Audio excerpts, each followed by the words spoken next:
وَمِن شَرِّ حَاسِدٍ إِذَا حَسَدٍ.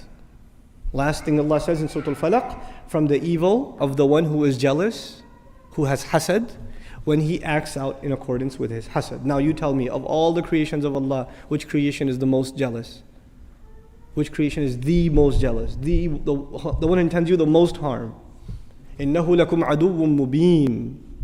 Iblis, shaitan. The next surah is dedicated to protect you from the one who is the most jealous, min sharril waswasil khannas. Iblis himself, shaitan himself. Even between human beings, when someone has jealousy, who inspires that jealousy in them? Who comes and puts waswasa in them to have that jealousy to begin with? So we identified the outwardly of the problem in Surah Al-Falaq, but the inwardly source, the ultimate source of that jealousy, Iblis himself, that's been identified in Surah An-Nas. So evils on the outside are guarded against in Surah Al-Falaq, and evils on the inside in Surah An-Nas.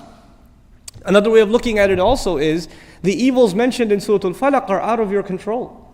Somebody blowing over knots, casting spells over you, trying to harm you because of jealousy. These are things outside of your control.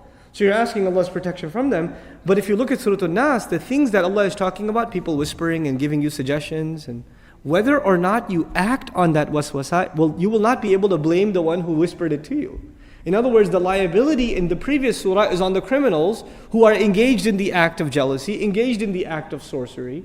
But in this surah, the responsibility will fall on who?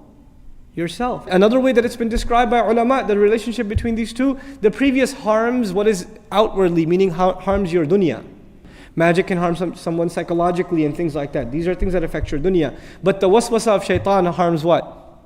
Your deen, your akhirah, your iman. So now we have to compare dunya and deen, which is more precious, which has to be guarded more. So we asked Allah's protection a lot more in Surah An-Nas.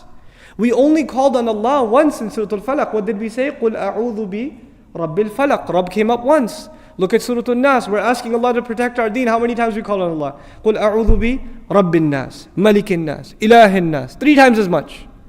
We emphasized the protection of our deen, our iman, because when shaitan makes waswasa in your iman, putting doubts in it, putting jealousy in it, putting evil in it, putting greed in it, what is it attacking? It's attacking the faith, the taqwa. It can corrupt all of those things. So we ask Allah a lot more protection in this surah.